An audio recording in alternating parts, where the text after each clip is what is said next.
अब मॉम तो माँ को देखकर काफ़ी सरप्राइज होती हैं कि इसकी शक्ल मेरे हस्बैंड से कितनी मिलती है। खैर फिर यहाँ पर जो माँ से मॉम को इंट्रोड्यूस करवाती हैं और वो तो यहाँ पर उससे उल्टे सीधे क्वेश्चन ही पूछने लगती हैं कि आप मैरिड हो या सिंगल हो या आपकी कोई गर्लफ्रेंड है या नहीं।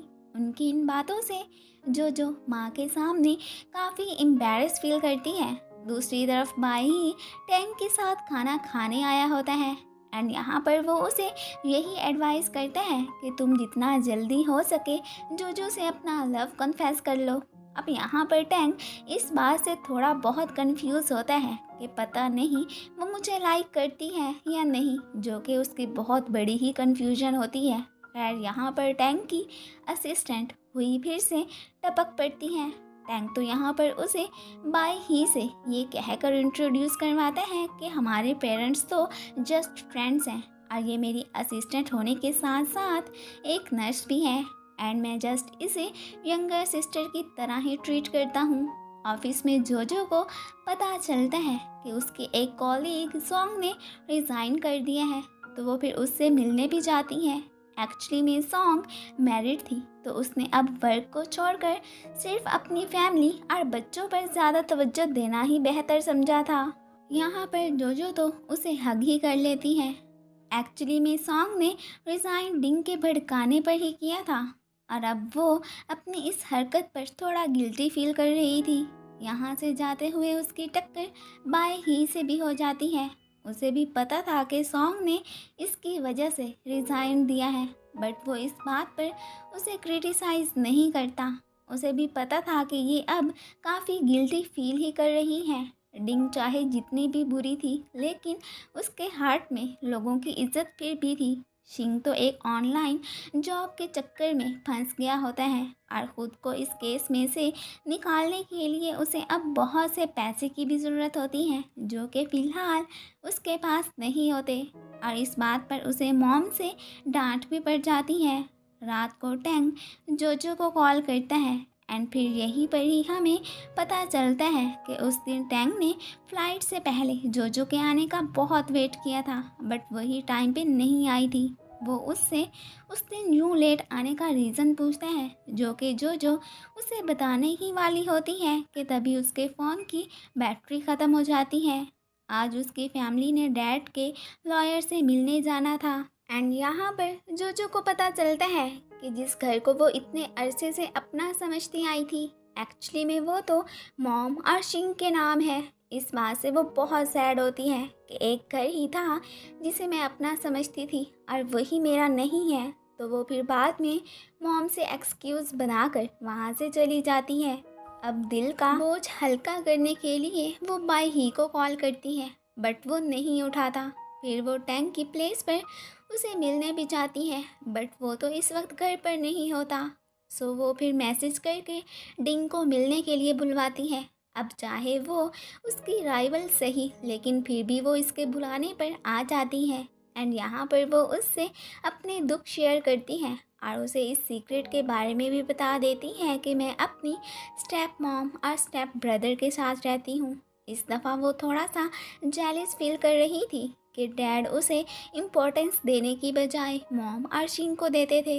तो यहाँ पर फिर डिंग उसे तसल्ली देती है एंड साथ में उसे चेयर अप करने में भी कामयाब हो ही जाती है। वो रात को फिर घर जाती ही नहीं है और ना ही कोई मॉम की कॉल पिक करती है। तो अब मॉम तो उसके लिए काफ़ी फ़िक्रमंद हो जाती हैं। फिर नेक्स्ट मॉर्निंग वो घर पर आती है। अब मॉम उसके लिए ब्रेकफास्ट बनाती हैं, लेकिन वो तो खाए बिना ही तैयार होकर ऑफिस चली जाती है। अब बाद में वो बाई ही को अपने साथ न्यू घर देखने जाने की बात करती है। वो उसके साथ हाउस देखने जाता भी है, बट वो जानबूझकर ही घर में से कोई नुक्स निकाल कर रिजेक्ट कर देता है। एक्चुअली में वो उसके घर से यूँ मूव करने के हक में नहीं था। और फिर दूसरी तरफ हम देखते हैं कि हुई सीसीटीवी कैमरा में देखती है कि रात को जो टैंक के बाहर क्या कर रही थी। तो ये देखकर टैंक खुद भी काफ़ी सरप्राइज होता है। फिर वो जोजो को कॉल करके अपने पास बुलाता है और फिर उसके साथ आउटिंग पे भी जाता है। यहाँ पर वो फील कर लेता है कि जोजो आज काफ़ी सैड सैड है और उसके पूछने पर भी वो उसे सैडनेस का कोई रीज़न नहीं बताती। एंड बाद में उसे एक वाइन से एलर्जी हो गई होती है, तो वो अब काफ़ी इल हो जाती है। तो टैंग फिर उसका ख्याल रखते हैं एंड आज की रात तो वो दोनों एक प्लेस रेंट पर लेकर ही वहीं पर ही रहते हैं। अब नेक्स्ट डे जब वो हॉस्पिटल जाती है तो यहाँ पर हुई ऐसे खामखा ही उसके सामने शौकियाँ मारती हैं कि मैं तो टैंक के बहुत ही ज़्यादा क्लोज़ हूँ। इस बात से जो काफ़ी जेलिस फील करती है। खैर फिर वो वहाँ से बिना कुछ कहे ही चली जाती है। अब मॉम तो इस बात से काफ़ी परेशान होती हैं कि जो अब उन्हें इग्नोर करने लगी है और साथ में अपने लिए एक अलग घर भी ढूंढ रही है। वो उसे खुद से दूर नहीं रखना चाहती थी। इसी बात से वो काफ़ी अपसेट भी होती हैं एंड वो ये सारी बातें जाकर माँ से शेयर करती हैं और उसी से एक फेवर मांगती हैं। सो अब प्लान के मुताबिक माँ जो से मिलता है और उसे बताता है कि ये बिजनेस ट्रिप पर गया हुआ है, सो मुझे उसके अपार्टमेंट की देखभाल करनी पड़ती है। सो तुम मेरा एक काम कर दो कि तुम ये के अपार्टमेंट में मूव कर जाओ, लेकिन बस एक बात का ख्याल रखना कि उसके अपार्टमेंट की सफाई करना तुम्हारी रिस्पॉन्सिबिलिटी है। वो तो अब खुशी खुशी उसके फ्लैट में स्टे करने चली जाती है। और फिर अब अपने इस प्लान के कामयाब होने पर मॉम तो काफ़ी रिलीफ फील करती हैं कि चलो जो अब उनसे दूर तो नहीं रहेगी। अब जो को ये के अपार्टमेंट में रहते हुए काफ़ी दिन गुजर जाते हैं और उसे टाइम गुजरने का पता भी नहीं चलता। अब जी बिना बताए ही अपने जब फ्लैट में आता है तो वो वहाँ पर मैस फैला देखकर जान जाता है कि ज़रूर ये जो के ही काम होंगे। जो अभी शावर लेकर बाहर निकलती ही है कि लाइट चली जाती है। अब वो कैंडल्स जलाकर जी को बिना देखे ही डांस करने लगती है और फिर जब उसकी जी पर नज़र पड़ती है तो वो काफ़ी शॉक होती है एंड यहाँ पर उसका तो टॉवल ही गिर जाता है।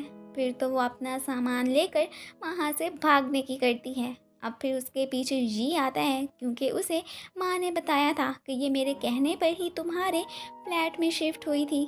सो वो अब उसे अपने अपार्टमेंट में लेकर आ गया होता है और वो सिर्फ आज की रात ही उसे यहाँ स्टे करने की इजाज़त दे देता है। और यहाँ पर जो उसे एक और सीक्रेट भी बताती है कि जिस दिन मैंने तुम्हारी हेल्प की थी उस दिन एक्चुअली में मैं टंग के साथ बाहर जाना चाह रही थी, बट लेट होने की वजह से वो चला गया और बस इसी बात पर ही हम दोनों में फिर ब्रेकअप हो गया था।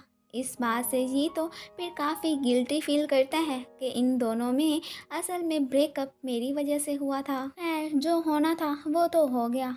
नेक्स्ट डे फिर अपने केस के हवाले से शिंग जब श्याओ से बात करता है तो वो उसे फिर किसी जानने वाले से कुछ मनी वगैरह लेने के लिए कहता है। तो उसकी नज़र में एक ही पर्सन रह जाता है जिसे वो अच्छे से जानता था और वो था जी। सो वो उसकी हेल्प लेने उसके पास पहुंच आया होता है। अब फिर जी इस बारे में माँ से बात करता है तो वो उसे यही मशवरा देता है कि इसकी हेल्प कर दो। अब जो के बारे में डिस्कशन करने के लिए मॉम अक्सर माँ से मिलने लगी थी और वो तो उससे मिलकर काफ़ी हैप्पी भी फील करती थी। अब जी को जो की सारी परेशानी का माँ के थ्रू पता चल गया था कि वो आखिर तुम्हारे अपार्टमेंट में क्यों रहने आई हुई है। सो वो अब उसे मज़ीद चंद दिन अपने फ्लैट में रहने की इजाज़त दे देता है। तो जो इस बात से काफ़ी खुश होती है। अब जो तो रात को गलती से जी के बेड पर सो जाती है तो इस बात से उसे जी से डांट भी पड़ जाती है और हमेशा की तरह वो उसे अपनी बेडशीट चेंज करने को कह देता है। श्याओ तो इंटर्नशिप के लिए अब जो के ऑफिस में आ चुका होता है और इसको यहाँ जॉब दिलवाने का आइडिया जो की फैमिली का ही होता है क्योंकि वो अब श्याओ के थ्रू भी जो पर नज़र रखना चाहते थे। अब हमारी शरारती सी जो तो ये के घर रहकर खूब शरारतें भी करती है और हर बार ही उसके रूम में सोने की तो अब उसकी आदत ही बन चुकी थी और हमेशा की तरह ही जी को अपनी बेडशीट फेंकवानी ही पड़ती थी। जी ने शिंग के लिए एक लॉयर भी हायर कर लिया था तो इस बात पर वो उसे थैंक्स कहता है। अब एक साथ में रहते हुए जी की और जो की अक्सर बहस होती ही रहती थी और जो ने तकरीबन उसे भी अपनी ही तरह बना लिया था। अब नेक्स्ट डे जी ने ग्रेवयार्ड मॉम डैड के कुतबे पर जाना होता है तो तब जो उसके साथ जाती है एंड फिर जो को पता चलता है कि जी के पेरेंट्स की डेथ एक कार एक्सीडेंट से हुई थी और उसे फिर एक ग्रैंडमा ने अडॉप्ट किया था, इसलिए उसकी ग्रैंड मदर काफ़ी स्ट्रिक्ट भी हैं। फिर यहाँ पर जो तो उसे फिर हग भी कर लेती है। अब फिर ये उसे समझाता है कि मुझे पता है तुम घर से मूव क्यों करना चाहती हो, बट ये भी सोचो कि तुम्हारे पास एक लवली मॉम और भाई भी तो हैं। तो जो भी इस बारे में वाकई में सोचने लगती हैं एंड यहाँ पर ये दोनों फिर एक दूसरे को चेयर अप भी करते हैं। अब रात को उसे सोता देखकर जो उसके ऊपर ब्लैंकेट डालती है एंड फिर उसे जब टैंक की कॉल आती है तो फिर उसकी रिंगटोन से जी की भी आंख खुल जाती है और उसे जब वो टैंक से बातें करता देखता है तो वो काफ़ी जेलस फील करता है। एंड फिर इसी के साथ ही ये पार्ट ख़त्म हो जाता है। Thanks for watching and guys, अगर आप लोगों को मेरी वीडियो अच्छी लगती है तो प्लीज़ इसे लाइक शेयर एंड कमेंट भी कर दिया करें। Thank you.